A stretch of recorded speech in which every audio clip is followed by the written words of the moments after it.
So, welcome back, everybody. I hope that you've had a chance to grab some coffee, something to eat, to keep those brain cells active and ready to absorb information from a fantastic program packed with really good content from leading professionals from around the globe.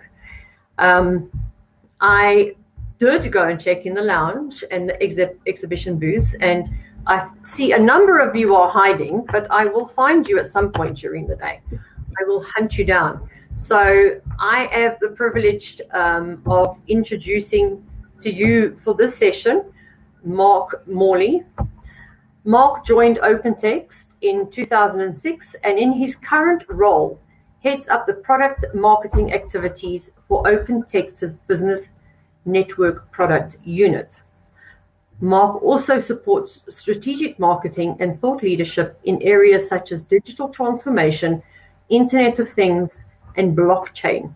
So this morning, Mark is going to be talking with us about the 3 ways an ecosystem control tower drives greater business insights. So Mark, it is now over to you. We look forward to your presentation. Anybody has some questions, please post them in the chat, and we look forward to your session. Thank you. Great. Thanks very much, Tanya. Let me just launch my slides.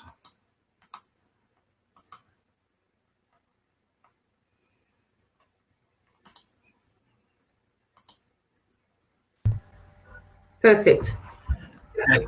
Okay, so good morning, everyone. As Tanya said, my name is Mark Morley, and I'm Senior Director of Product Marketing here at OpenText. And during this session, I wanted to provide some insights in terms of how companies are starting to request greater visibility into their supply chain and leveraging something called a control tower to get greater end-to-end visibility of exactly what's going on today within their supply chain operations. So in terms of an agenda for this session, very briefly providing an introduction to OpenText, who we are, and really why are we here today within this supply chain community. Talking about really preparing for the next business disruption. We know there's been lots of supply chain disruptions in recent months, and they're going to continue. So companies have to think about how they're going to build increased resilience around their supply chain moving forwards. And then I want to really get into the meat of this presentation and talk about the control towers. So what is a control tower? How do they help to aggregate and standardize data? How can we potentially leverage IoT or Internet of Things to get real-time insights into what's going on across the supply chain?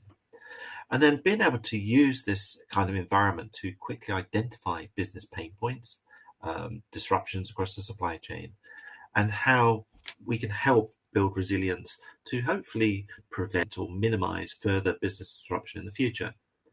And then finally, bringing it all together. You know, this is our interpretation here at OpenText of what a control tower solution could look like, leveraging many of the technologies that we have within the OpenText portfolio. But first of all, you may be wondering, well, who is OpenText? Well, essentially, we are a $3.4 billion information management software company. We have a number of cloud and on-premise solutions to provide to various companies around the world in key industry sectors such as manufacturing, automotive, high-tech, retail, government, and financial services. We offer 5 different clouds within our overall cloud environment, call them sub-clouds, I guess. So content clouds are everything to do with managing the exchange and archival of day-to-day content that may need to be moved across your business. We have our business network cloud, which I'll provide a bit more detail on in just a moment on the right-hand side of the screen. Our experience cloud that allows companies to improve how they engage through digital experiences, through websites, through media management tools. Security and protection, that's top of mind today with lots of cyber attacks on global supply chains, ensuring that we can help companies improve the security of the people, external stakeholders that may need to get access to information within the business. And then finally, the developer cloud. This is all about giving empowerment really to our customers that need to leverage APIs to build their own applications. We have a number of tools to improve automation, artificial intelligence. And then finally, at the bottom there, you can see that we do work with some of the large cloud providers today. Many of our content services, experience cloud solutions are designed to be containerized and hosted on AWS, Azure, and Google Cloud. Now, on the right-hand side, in terms of who we are and the division of OpenText that I work for, so we call ourselves Business Network. We provide a global network to help connect global supply chains. We actually connect 80% of Gartner's top 25 supply chains around the world. And the way that I describe this to many of the companies that we work with, if you think of a utility provider, whether it's gas, electricity, water, whatever that may be, think of us as providing the pipework that allows us to connect digital ecosystems, and along that pipework are moving business transactions, information through the supply chain into the enterprise, and maybe into a back-end ERP platform. But we have over 1 million trading partners connected to our network. We process around $9 trillion worth of network commerce every year, and we actually process 26 billion transactions. So that's a lot of insights and a lot of information moving across our network, and hence why potentially a control tower type solution could be of incredible use to many of the companies connected to our network, so they can get the insights into what's going on across the supply chain and the companies leveraging the network. So when you look at today's market, today's supply chains, over the last 18 months or so, there have been a number of disruptions that have directly impacted global supply chains.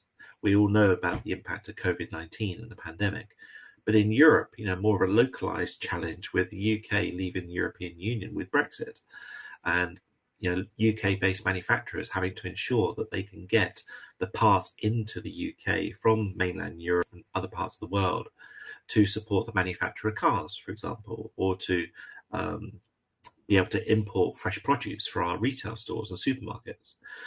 As you probably know, there is a huge issue at the moment with a shortage of containers. With COVID-19 and I guess the downturn in the shipping of containers around the world, when everything started to ramp up again a few months ago, when ports started to reopen, etc., workers started to come off of furlough, start back at work. Containers were in the wrong location around the world. So we've got congestion over on the West Coast US that continued at the moment. We had the Suez Canal blockage a couple of months ago, Colonial Pipeline ransomware attack on the East Coast of the US.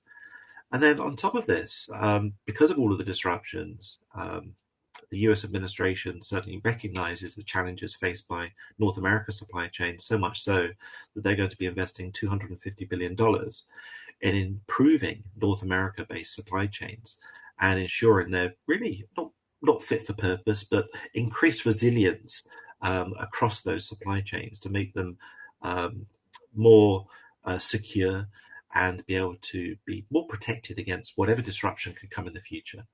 And, in addition to the disruptions you see on screen here, you have tornadoes, earthquakes, tsunamis.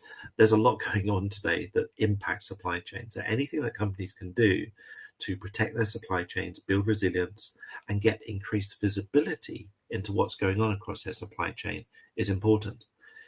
Now, one of the leading consultants at Deloitte, Jim Kilpatrick, he sort of defined this in the early days of COVID as a black swan event. It's really forcing the hand of many CIOs around the world to rethink their supply chain infrastructure, the physical infrastructure, but also to accelerate their investments in digital tools to support their business operations. So you can see at the bottom of the screen there that new digital supply networks, they're being built, they're being designed to anticipate disruptions and reconfigure themselves. So that's leveraging tools such as AI and machine learning and really designing what can best be described as an autonomous supply chain. The ability to rethink the configuration of the supply chain based on various external influences. So what COVID-19 has done, I think, in one One foul swoop, if that term makes sense, is the ability for CIOs to rethink their investment, to accelerate their digital transformation projects, to accelerate their move to the cloud. Because when companies have got their information securely hosted in the cloud, it means they can get access to that information anytime, any place, anywhere, and on, more importantly, maybe on a mobile device as well. So I think we're going to see a step change in the coming months as companies start to invest further in cloud-based solutions. Now, when companies rethink their supply chain operations to build resilience, they need to think about how they build greater flexibility into their infrastructure and also into the IT systems supporting that infrastructure. And then collaboration, the ability to improve day-to-day collaboration with every person engaged with a business. Then improving visibility, so being able to provide real-time visibility of shipments and potentially any disruptions that could prevent those shipments from getting to their final destination. And then finally, deriving insights, using AI and machine learning to analyze logistics flows, optimize shipment routes, and being able to pull in information from IoT platforms, for example, to know the exact location of every single container around the world and know the actual condition of the goods inside that container as they move through their supply chain. So I think these four areas, this is really where companies have to rethink their supply chains. And if companies can embrace these four areas, then it will certainly help to rebuild and increase resilience to future business disruptions. But really, for the purposes of this session, I want to focus on the third one around visibility, because this is really where the control tower concept aligns with the four areas here. Visibility is a key one where the control tower can certainly add value. Now, when you think of control towers and information, interconnectivity and visibility of inventory across systems is critical. You need to know where your inventory is, where it is in transit, or where it may be if it's stored in a warehouse. If the systems can't talk to each other, the chain of custody is lost, and it can't be relayed or explained to the customer in terms of why their shipment potentially is going to be late. So this is a quote from IDC in the Futurescape, and it even goes back to 2019 top 10 predictions, but it is so relative, or relevant, I should say, to the control tower discussion that we're going to have today, that I thought it was worth including this particular quote. Now, 84% of organizations have 50 or more business applications, whether it's SAP, Oracle, Microsoft Azure, if it's a cloud-based environment, for example, ServiceNow, Salesforce, and just being able to integrate all of those different business applications and have almost like a digital backbone seamlessly integrating to all of those environments is a challenge for many companies. And 34% of the respondents to this particular survey by Aberdeen Group said that they have more than 200 business applications internally. So if each of you think of the number of business applications that your company is using, there's going to be a challenge there to how that information or how those applications are integrated. And 60% see end-to-end data visibility as an important requirement. I would say today that's probably a lot higher given the disruptions that are taking place on an almost monthly basis now. So data visibility, it's an important requirement to managing their entire digital ecosystem. So the way in which they get access to that information, they aggregate that information, and then place that information into some form of analytics environment to better understand trends, forecasting, demand planning, whatever the visibility is providing in terms of improving the operational effectivity of the business. Now, when you think of a company, and I'm imagining a company in the center there in that blue oval, so there will be enterprise architects that have to manage all of the many different integration points that you can see around the outside of that blue oval. So, for example, on the left-hand side, enterprise architects have got to integrate to ERP, to CRM, maybe to HR systems, to transport management systems, warehouse management systems. And on the right-hand side, externally, they've got to use EDI, or electronic data interchange, to seamlessly integrate with trading partners or suppliers. They may have to connect into external data services or connected devices. So this is a lot of complexity that companies have to manage themselves if they're not using a trusted partner, potentially such as OpenText, to be able to manage this level of integration on their behalf. And this is exactly what we can do, as you'll understand when we go through this presentation. So being able to manage this level of integration and being able to provide the visibility that companies need is critical, really, to underpin the services that will build or contribute towards an effective control tower, which I will go through in just one moment. So if companies can remove the silos, if they can remove the brick walls between the different business systems and provide a seamless integration platform to connect the internal enterprise on the left with the external business enterprise on the right, then that is one major hurdle that's overcome in terms of improving access and visibility of information in the business. Now, when you look at the key challenge in terms of interoperability, what I mentioned a moment ago, you're going to have many different business systems. You may be working with many different logistics providers, whether it's DHL, FedEx, and others. Having a common view of data is a challenge. Manual tracking of processes, just the admin overhead that you may have internally, and of course, keying in information or rekeying in information into different business systems can mean that errors get introduced to back-end systems further down the line. Unplanned disruptions, as I said a moment ago, and you saw on the first slide, with the complexity of dealing with multi-country borders, shipping all around the world, there is inevitably going to be some disruption for nearly every shipment as it moves around the world. And then lack of access to information. If you cannot provide information in some form of cloud-based offering, it's going to be very difficult if you are working with global customers and you need to make sure they have access to a central repository of information. As I said, anytime, any place, and anywhere.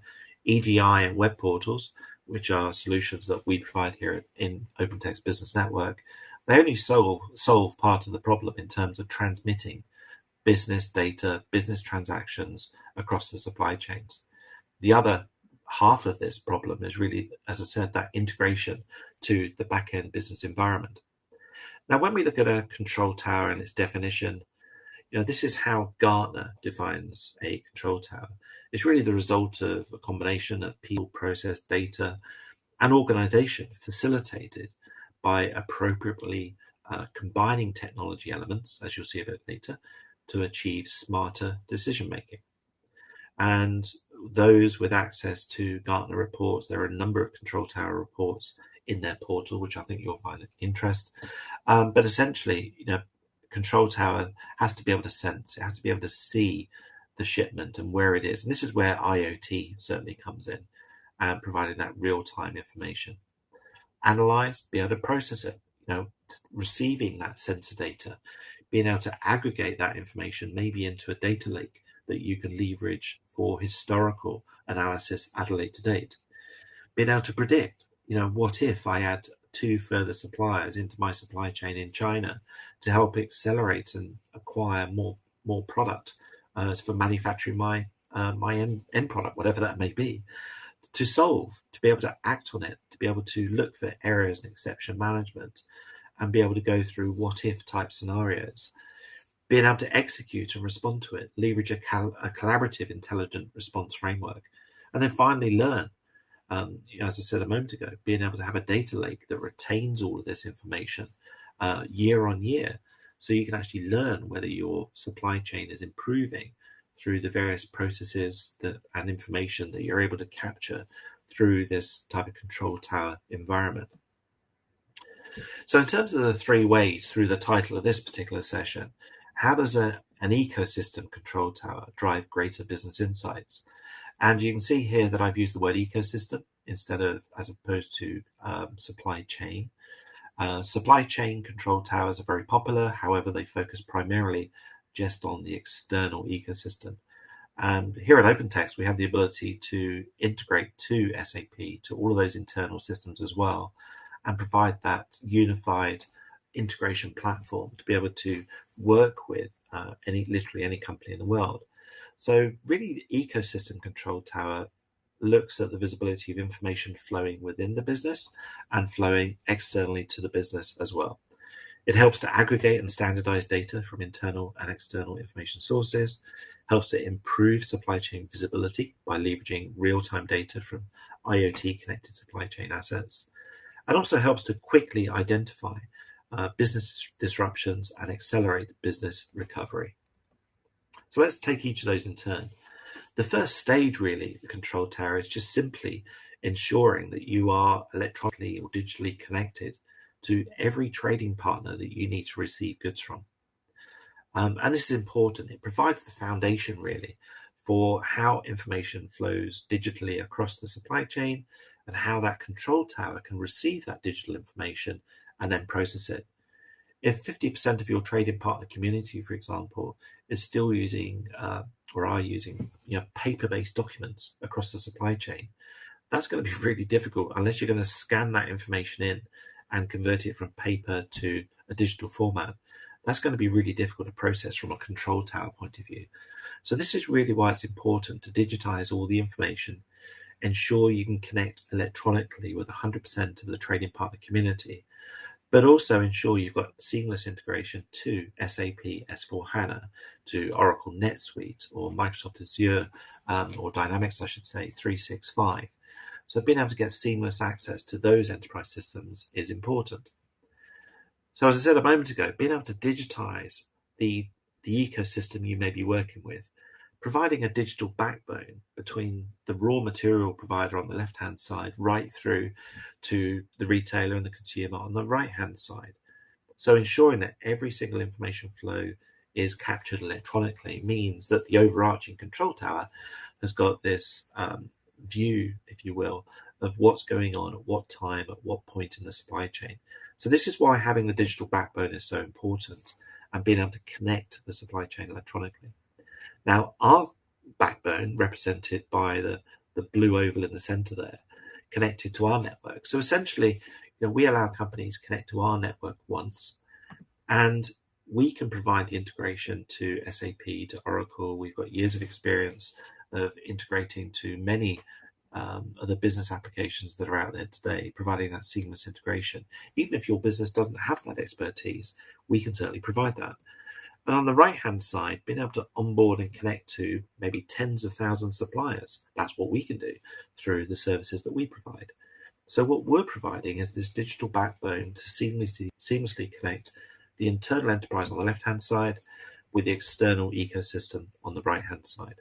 So once you have this digital backbone in place, then you can start deriving the insights that you need to optimize the supply chain processes and the other activities that may be associated with your supply chain. So if we then move on to IoT. So IoT has certainly been a solution looking for a problem over the last few years, but I think with the various disruptions that have occurred recently, by recently I say over the last 12, 24 months, IoT really has come into its own in terms of being able to help companies track containers as they move through supply chains. And our IoT platform is actually identity driven. And what I mean by that is that we can actually secure endpoints and make sure, for example, that third parties cannot hack into a connected device and then get access to enterprise resources. So being able to monitor the location and condition of a shipment is incredibly important. And also being able to effectively create a digital twin of your supply chain. Knowing every logistics carrier, whether it's multimodal, where that container is, being able to monitor the temperature, the humidity is incredibly important. But being able to aggregate IoT data with external information feeds is also a powerful capability. For example, being able to combine weather feeds, so knowing where your container ship is in the world, whether it's a typhoon is about to approach, for example. So being able to determine and leverage other data feeds and data services and aggregate that information into a control tower is beneficial, as you'll see in one of my final slides. So building a digital ecosystem twin, on the left-hand side, you've got connected shipments. You have sensors connected to your pallets. You have data coming from your vehicles, your lorries, your trucks. And you've got, as I said, external data feed coming from maybe traffic management systems, for example.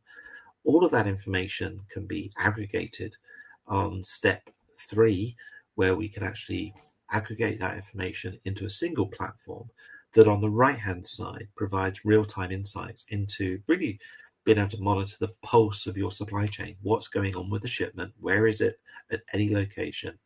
And as I said, this is really where IoT comes into its own. Now, what we've done here at OpenText is actually combine IoT data with B2B transaction data. So, for example, we have the ability to track a shipment as you scan in a box or a container, you scan the barcode, and this map will then update where that scanning process actually took place, but that's not real time. So what we have done is actually aggregate and combine IoT sensor data with the EDI transactions. And I think it's important to stress here that EDI as a technology underpins many of the world's supply chains today. And the very first EDI transaction was exchanged in the late 1960s. So we're talking about technology here that's more than 50 years old. We're including now IoT, AI, and machine learning. So this is EDI is really augmenting and working in parallel with all of the new disruptive technologies to really provide a much better capability moving forward. So that's exactly what we're doing with this example by combining IoT and EDI transaction data, such that on the right-hand side, you can use a mobile device. You can type in, for example, an advanced ship notice, an ASN number, and then determine what is the temperature of that shipment, where it may be in the world. If it's perishable goods you're moving, for example, from I don't know, maybe a fresh fish provider to a retail store, you can monitor the temperature of the fish as it moves through the supply chain. So it's leveraging, in this case, advanced ship notices to help provide visibility of where that shipment is. But then being able to provide end-to-end provenance. So, for example, there could be minerals being mined in Africa, being shipped across the world to a supplier of automotive components here in the UK, where I'm actually based. And gold could be used to produce gold connectors that go onto the end of wire harnesses that get fitted to vehicles, maybe in North America. So what you've got here from left to right is the complete provenance of the end vehicle, and in this case, the parts that make up that vehicle, right back to the raw material provided on the right-hand side. So knowing the provenance of goods in the supply chain is top of mind with every chief procurement officer today, and it's being driven a lot by the consumers. Consumers today want to know about ethical sourcing, where minerals are coming from, what's going into their product. So being able to use a control tower at the top to monitor and leverage IoT, the B2B transaction data as well. And who knows, in the future, in the top right there, being able to use blockchain to be able to archive that information. And if there is a fire that takes place in one of these vehicles that's been produced by the car manufacturer, there could be a recall that's put in place by the local government. And then and through that recall, you determine that maybe there was a fire that was caused by substandard gold on the wire harness. But you've got all of this information retained in the blockchain in the top right-hand side to determine who may have supplied that inferior gold in the first place that impacted the wire harness, and it was produced at a substandard level. So again, this is, I guess, taking control towers to the next level in terms of also thinking about blockchain. Blockchain has certainly been around now for 3 to 4 years, and certainly in the supply chain space, the number one use case for this particular technology is around track and trace. So there is an indirect reference here to why I'm introducing blockchain at this part of the discussion, because it certainly helps from a provenance purpose. And knowing where goods are, again, is top of mind with anyone that wants to implement a control tower type solution. And then quickly identifying business disruption. So this is a virtual mock-up, if you will, of a disruption dashboard. So for argument's sake, in this particular example, we are monitoring earthquakes around the world. And the bubbles on the screen actually represent news reports of various disruptions relating to earthquakes around the world. There are social media feeds out there that actually monitor every single earthquake, and you can actually pull in those social media feeds into our AI and machine learning environment, which we actually call Magellan. So I'm going to sort of simulate an earthquake here in Thailand on the right-hand side. We have a 6.9 earthquake. We know the longitude and latitude of the exact location of where that earthquake is.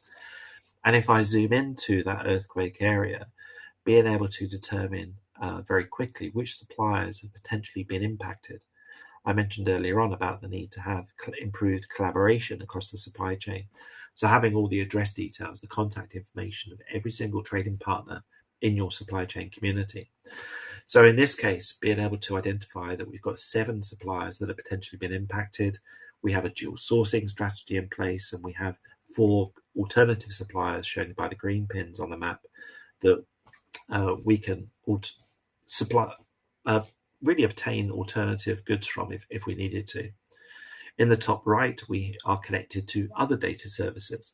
For example, the transport network availability. What's happening with the transport network around Bangkok at the moment with this earthquake? So are there cracks in the runway, for example, at the local airport? Are there bridges that have been impacted? So there are government news feeds out there that provides this information. And within our AI machine learning environment, we can actually do text mining to understand and look for keywords that help to populate this kind of dashboard. You've got connectivity to the 3PL carriers and their service feeds that they provide as well. But more importantly, because we've got the business transactions moving across our network, we understand which purchase orders have been impacted, which shipments have been impacted, and again, being able to display that within this particular dashboard environment as well. So this is a mock-up. This is a dashboard environment that may be typical of a control tower solution that companies may be using.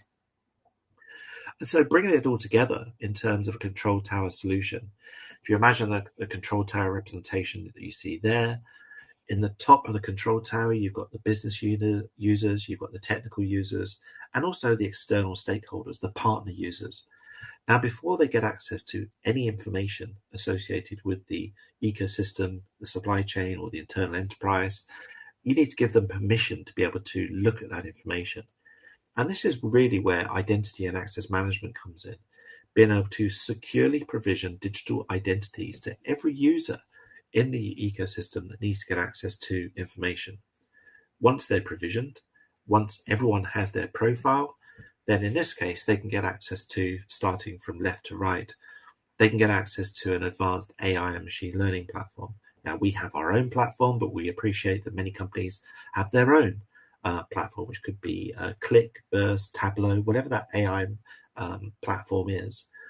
Data harmonization. We operate our own data lake, for example, where all of the transactions that move across our network, we can examine them for trends, who's the best performing trading partner, how many invoices have been processed. We have that ability to measure those kind of KPIs through our network.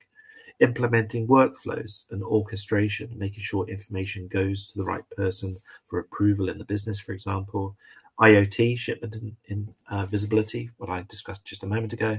And then finally, community management, managing the day-to-day interaction with the people across the supply chain. That's all really important.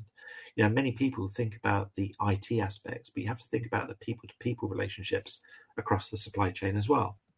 Now, all of this is underpinned by the business transactions moving across a business network, such as our own. And as I said a moment ago, being able to also include internal and external data feeds from ERP platforms, from 3PL service providers, such as the disruption dashboard I showed a moment ago, from social media, weather, and travel. So being able to collate all of this information, aggregate the information, so that depending on your role in the business, you're presented with the right information at the right time. Now, my last slide really talks about, well, where next for control towers. I think, there are a lot of different types of dashboards out there that you can get access to through a screen, through a laptop, through a PC, through a mobile device. But what about other technologies such as augmented reality and virtual reality? Where's that going to take control towers in the future? So I just wanted to finish this presentation with the concept that I came up with around augmented reality. So many of you may have heard of Microsoft HoloLens, for example, the ability to put on these special glasses and be able to see a 3D representation of whatever it is you're building, whether it's a product or in this case, a supply chain. So you can actually combine a 3D digital world with a physical world, which in this case is a conference room. I can overlay my conference room with a 3D representation of Trading Grid, which is our network for connecting trading partners, which could include factories shown on the left-hand side, suppliers shown on the right-hand side, and then virtual representations, if you will, of transactions. So orders going to suppliers, advanced ship notices going to the customer to notify them when their orders are going to be delivered, and then the invoices going to the corporate HQ. So all of this is visible within this virtual world, and being able to look at the supply chain environment, but being able to actually pick one of the virtual documents and being able to look at that purchase order, what's actually being supplied. But what happens if I throw a curveball in here and introduce a tornado or a tsunami? How's that going to visually impact my supply chain? Is it going to take out two of my suppliers in China, for example? So in this particular case, being able to run through what if scenarios here on the conference table, what happens if I need to include 10 new suppliers in the Far East? How's that going to impact the orchestration and movement of goods across my supply chain? So I think in the near future, leveraging technology such as this, augmented reality, will actually allow you to do what if scenarios, stimulate really the physical supply chain in the virtual world, if that makes sense. And underpinning all of this, as I said, right from the very first slide, is the data. That's important. You have to have that digital backbone in place, the digital transactions, the information to feed a solution such as this. So in terms of closing thoughts, digitizing the end-to-end supply chain is required foundation to successfully implement a control tower. Control towers are only as good as the internal and external information feeding them. An IoT connected supply chain is key to obtaining remote situational insights. And combined with AI and machine learning, control towers provide improved decision-making across the business. So that brings me to the end of my presentation. I hope you found it informative. Some new ideas thrown in at the end there in terms of augmented reality. But I think I covered everything in terms of digitizing the supply chain. And as I said, hopefully you found that presentation useful and enlightening. Thank you, Mark. Well, it certainly was for me, and it just amazes me. In every session, I learn something new. And when we first started talking to OpenText, and the words EDI had come up, it was something that I hadn't heard for a number of years, and I don't know if it's kind of just a word, or it just isn't used anymore, and it's just taken for granted. But it's very interesting to hear that it started in the 1960s, but it's still underpinning the majority of our systems at the moment. And I don't know, maybe I'm just ignorant, but I don't know if everybody knows that. And I think one of the really scary things is talking about how many businesses have got a variety of different business applications all plugged into one. So I'm sure that, using all of those must create some sort of blur in terms of your visibility. Because they're not seamless, I can't imagine. And then you've got the Excel spreadsheets, which are a favorite still for many large organizations, which absolutely blows me away. Well, one thing I wanted to say, Tanya, just very quickly, is that if anyone has any reservations about the importance of EDI and how it supports today's business, we will be in the Executive Lounge directly after this presentation. So if you want to learn more about what we do, please join the OpenText Lounge, and we can have further discussions as required. No, I would definitely encourage people, because I think there's a lot more questions that will come out of this presentation. There is one here, and you touched on this a little bit, Mark. Are you connecting directly to freight forwarders and transport carriers to receive the tracking data, or do you rely on the business's ability to retrieve this data from logistics providers? So you talked about harvesting data, but are you able to do this? It's actually a combination of both. So if we are connected directly to DHL, FedEx, UPS, all of the major 3PL carriers around the world. But companies will have their own data feeds coming in from those 3PL carriers as well. So one of the things we do is integrate. We integrate well, whether it's internal sources, external sources. So wherever that information is coming from, we can actually manage that integration process. That's actually fantastic, because I think there's a desperate need for that. Based on what's happened here with the recent rioting and unrest, I think, visibility is something that we were lacking. I know certainly in the logistics sector, it was a huge impact, and the visibility, because you don't have it, you're kind of left in the lurch, and people are shouting for their goods and nobody can tell them anything. Another question quickly here is, do you experience onboarding issues with suppliers or factories in China with regards to the sharing of information? So yeah, China is interesting with the government red tape, shall we say, that currently exists. But we're fortunate in that we actually have people on the ground in China that speak local language, and we can actually help onboard suppliers in that region as well. So we are a global provider, a global business network.